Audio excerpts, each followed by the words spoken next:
Hi students, today we are discussing about something. The new chapter of 10th class is metal and non-metal. ठीक है? तो कुछ बच्चे यहाँ पे कुछ हेजिटेट करते हैं कि sir how can I define metals and non-metals are basic proportions and what is the property of metal and non-metal. So आज हम उसको क्लियर आउट करेंगे यहाँ पे. तो फर्स्ट वन यहाँ पे हमारा मेटल क्या है? मेटल. अगर मैं डेली बेस लाइफ से कनेक्टेड करूँ मेटल को तो हमारे अगर आप छत में देखोगे तो फैन लगा हुआ है वहां पे, ठीक है. अगर तुम स्विच ऑन करते हो तो सिंपल सी प्रॉपर्टी है, स्विच ऑन करने से आपका जो फैन है रोटेट करने लगता है, ठीक है. इट मींस जिसमें इलेक्ट्रिसिटी कंडक्ट कर जाती है और जो हीट करने पे आप बहुत ज्यादा हॉट हो जाते हैं, गर्म हो जाते हैं, उनको हम बोलते हैं मेटल. सिंपल सी डेफिनेशन है कि those substance conduct electricity as well as heat called matter, ठीक है, called matter. इनके बेसिक सी प्रॉपर्टी और है कि जो मेटल होते हैं उनमें जो पॉइंट होता है, टेंडेंसी होती है, वो इलेक्ट्रॉन को लूज करने की टेंडेंसी होती है. लाइक जैसे मैं अभी एग्जांपल बता दूं यहाँ पे मेटल के, तो आपके एग्जांपल्स हो जाएंगे जैसे आपका गोल्ड हो गया, एजी हो गया, आपका आयरन हो गया एंड एल्यूमिनियम ईटीसी. ठीक. इनके पास जो टेंडेंसी होती है, क्या टेंडेंसी होती है वो देखिए जरा. एल्युमिनियम के, अब यहां पे देखो ध्यान से जरा, मैं टेंडेंसी को बताऊं एज ए केमिस्ट्री. एल्युमिनियम का जो एटॉमिक नंबर होता है वो कितना होता है 13, ठीक है. और इसका जो इलेक्ट्रॉनिक कॉन्फ़िगरेशन होगा वो होगा आपका 283. और हमारे दादा थे ऑक्टेट, ठीक है. उन्होंने क्या बोला है, अगर कोई भी चीज स्टेबल होगी तो उसके आउटर ऑर्बिट में एक इलेक्ट्रॉन का होना कंपलसरी होता है, ठीक है. अगर उसके पास एक इलेक्ट्रॉन से कम इलेक्ट्रॉन है तो या तो क्या करेगा, ट्रांसफर करेगा, या फिर क्या करेगा, शेयरिंग करेगा, ठीक है. तो मेटल हमेशा क्या करता है, इलेक्ट्रॉन को डोनेट करता है, लूज करता है, ठीक है. तो ये क्या करेगा, अपना आउटर ऑर्बिट का जो इलेक्ट्रॉन होगा, जो बैलेंस इलेक्ट्रॉन होगा, बैलेंस सेल का जो इलेक्ट्रॉन होगा उसको डोनेट कर देगा. तो यहां पे क्या करेगा, Al से ये Al से 3 इलेक्ट्रॉन डोनेट करेगा तो इसमें 3 प्लस चार्ज आ जाएगा, मतलब इसने इलेक्ट्रॉन डोनेट कर दिया, ठीक है. एल्युमिनियम ने अपने आउटर ऑर्बिट के इलेक्ट्रॉन क्या कर दिए, डोनेट कर दिए. इनकी प्रॉपर्टी होती है इलेक्ट्रॉन को डोनेट ही करता है, ठीक है. तो ये अब इनके पास जब इन्होंने इलेक्ट्रॉन 3 डोनेट कर दिए तो इनके पास कितना बचा, 8 बचा. अब ये पार्ट क्या हो गया, स्टेबल हो गया. तो यहां पे सिंपल सी प्रॉपर्टी क्या है कि जो मेटल होते हैं उनके पास कौन सा चार्ज होता है, पॉजिटिव चार्ज होता है, ठीक है. कौन सा चार्ज होता है, पॉजिटिव चार्ज होता है. अब इनकी कुछ प्रॉपर्टीज हैं, लाइक जैसे फॉर एग्जांपल मैं इसको इरेज करूंगा बेटा, you have to note it if you want.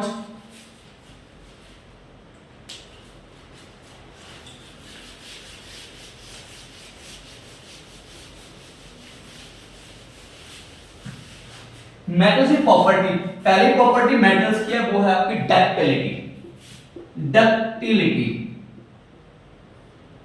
ठीक है. अब डक्टिलिटी क्या होती है, सिंपल सी बात है. अगर मैं बिग पीस ऑफ आयरन ले लेता हूं, मैंने लिया पीस ऑफ आयरन,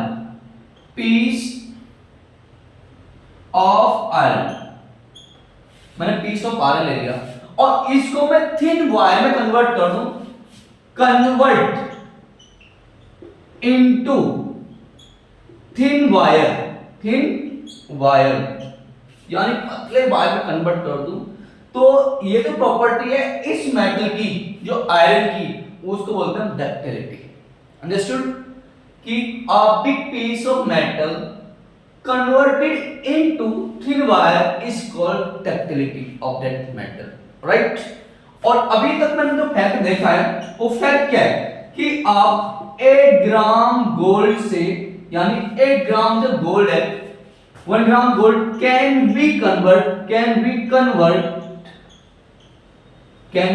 कन्वर्ट, ठीक है, into into 2 kilometre, 2 kilometre long wire. जानते हो जब आप दौड़ोगे ना तो क्या ही बताएं अब, ठीक है। आपके इतना मतलब आपका जो बॉडी है ना इतना हीट हो जाएगी या फिर इतना सांस आपकी फूल जाएगी, आप सोच नहीं सकता है। आप पे दौड़ा नहीं जाएगा 2 किलोमीटर, जबकि 1 ग्राम आप जानते हो कितना होता है, right. It is a fact that, आपकी एनसीईआरटी बुक में लिखा हुआ है कि 1 ग्राम गोल्ड से हम 2 किलोमीटर लॉन्ग वायर बना सकता है। और मेटल की जो प्रॉपर्टी है इसको बोलते हैं क्या, ductility. The second property is वो है आपकी मैलिएबिलिटी। सेकंड प्रॉपर्टी क्या है आपकी, मैलिएबिलिटी। मैलिएबिलिटी, ठीक है। और मैलिएबिलिटी का मतलब यहां पे सिंपल सा मैं बोलता हूं, convert into thin sheets, thin sheets, ठीक है। जब आप क्या करोगे, जब बिग पीस ऑफ मेटल्स लोगे और उसको कन्वर्ट करोगे किसमें, थिन शीट्स में, और मेटल की जो प्रॉपर्टी है इसको क्या बोलते हैं, मैलिएबिलिटी, ठीक है। तो अगर मैं सिंपल सी बात करूं, इन माय ओपिनियन, कि आपका जो गोल्ड होता है ये सबसे ज्यादा मैलिएबल होता है। अगर ये मैलिएबल नहीं होता तो इसके जो ऑर्नामेंट्स होता है वो इतने डिजाइनिंग नहीं हो सकते थे जो अलग अलग डिजाइन के पहन लेता है, राइट, फैशनेबल, ठीक है। तो सबसे मैलिएबल क्या होता है, गोल्ड ही होता है, इन माय ओपिनियन, ठीक है। तो मैलिएबिलिटी क्या होती है कि जब बिग पीस ऑफ किसी मेटल को मैं कन्वर्ट करूंगा into thin sheets is called malleable, ठीक है। थर्ड पॉइंट क्या है, ये सेकंड पॉइंट हो गया। थर्ड पॉइंट है आपका, फर्स्ट पॉइंट क्या था आपका, डक्टिलिटी, डक्टिलिटी। थर्ड पॉइंट है आपका हार्डनेस, हार्डनेस, ठीक है। ऑल द मेटल्स, बस दो को छोड़ दीजिए आप, गैलियम को और मरकरी को, ठीक है। गैलियम और मरकरी को छोड़ के, सॉरी बेटा, यहां पे हार्डनेस में बात कर रहा हूं, ठीक है। तो हार्डनेस में अगर मैं बात करूं तो गैलियम तो रूम टेंपरेचर, गैलियम और मरकरी तो रूम टेंपरेचर लिक्विड ही है। उसके बाद सोडियम, पोटेशियम एंड कैल्शियम, ये तीनों आपके मेटल इनको बोलते हैं सॉफ्ट मेटल, सॉफ्ट मेटल। और soft metal can be कटेड by the knife easily से काट सकते हैं हम, ठीक है। तो हार्डनेस है, इनके बीच में क्या होते हैं, बाकी इनके अलावा जो भी आपके मेटल होते हैं बहुत ज्यादा हार्ड होते हैं, सॉलिड होते हैं, ठीक है। और ये हार्ड क्यों होते हैं, इनके बीच में इनके पार्टिकल्स टाइटली पैक रहते हैं, ठीक है। और इनके बीच में होता है intermolecular force of attraction between the particles, जिसकी वजह से क्या होते हैं ये hard. Fourth point, melting point and boiling point. अब इनके बीच में strong intermolecular force of attraction होने की वजह से इस बॉन्ड को ब्रेक करने के लिए हमें हाई एनर्जी रिक्वायर्ड होती है, जिसकी वजह से इनके जो एमपीबीपी होते हैं वो ज्यादा क्या होता है, हाई होता है, ठीक है। वो ज्यादा क्या होता है, हाई होता है, ठीक है, याद है। अब बात करेंगे किसकी, नॉन मेटल्स की, ठीक है। नॉन मेटल्स इनके जस्ट जो अपोजिट होते हैं वो होते हैं आपके नॉन मेटल, ठीक है। तो नॉन मेटल इलेक्ट्रिसिटी को कंडक्ट नहीं कर सकता है, हीट को कंडक्ट नहीं कर सकता है, ठीक है। और इसमें और मैं बता दूं, बाद में पॉइंट इसका रह गया बताऊंगा अभी, वो डक्टाइल मतलब जितनी भी गैसेस होते हैं बेटा, all the gases are non metal. आप कंपैरिजन कर सकते हैं विद द मेटल और नॉन मेटल के साथ गैसेस की, ठीक है। इसकी एक प्रॉपर्टी रह गई थी, वो प्रॉपर्टी क्या है कि मैं लाइट में लिख दे रहा हूं, वो आपकी सोनोरस, सोनोरस। और सोनोरस जो होती है produce sound, produce sound on beating, on beating. आपकी मम्मा भी आपको बीट करती होंगी ना, तब भी साउंड क्रिएट होती होगी, ठीक है।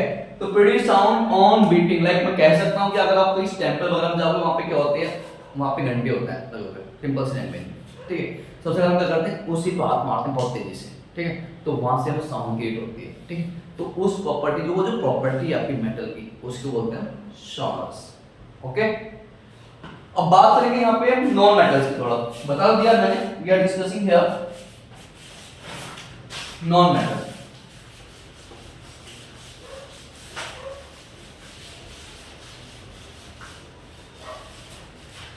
नॉन मेटल, नॉन मेटल जो कि मेटल नहीं होते तो क्या बोलते हैं, नॉन मेटल बोलते हैं, सिंपल सी लैंग्वेज है। जो मेटल नहीं होते नॉन मेटल हो गए। अब यहाँ पे हम इनको डिफाइन करने का तरीका है कि दो सब्सटेंस लिखना है, दो substance which cannot conduct electricity as well as heat called non-metal, ठीक है, क्या बोलते हैं उनको, नॉन मेटल। फॉर एग्जांपल जैसे example all the gases is non metal. For example जैसे वे डाल ही दे रहा हूं O2 Cl2 F2 N2 और आपका Br2, ऑल ऑफ दिस। अब यहाँ पे कुछ एक्सेप्शनल केसेस हैं बेटा, जैसे मैं लिख रहा हूँ नोट जो कि आपको इंपॉर्टेंट रखना जरूरी है, ठीक है। अच्छा उसकी पॉइंट रखिए तो लेस्टर लगता है, मेटल में लेस्टर होती है, याद रखिएगा, ठीक है। तो मैं बात करूँ यहाँ पे पहला पॉइंट है आपका एक्सेप्शनल केसेस में कि आपका ग्रेफाइट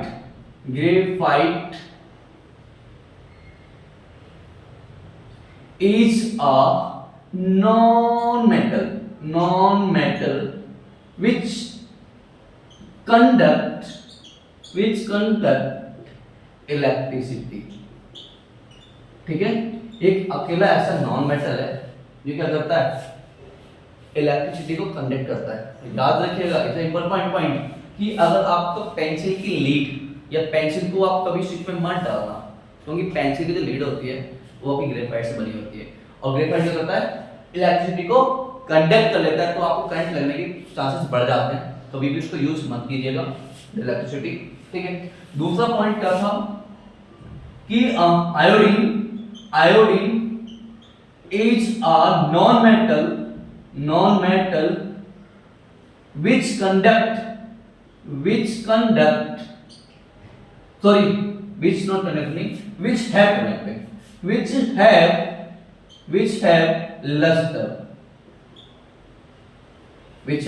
luster इसमें चमक होती है आयोडीन में, ठीक है, which have luster। बाकी मैंने आपको बता ही दिया कि सिर्फ आपके जो गैलियम और मरकरी है ये रूम टेम्परेचर पे क्या होते हैं, आपके लिक्विड होते हैं।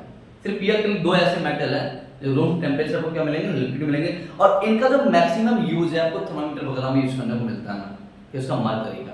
ऑलराइट, तो ठीक है, ऑलराइट बेटा, गुड लक।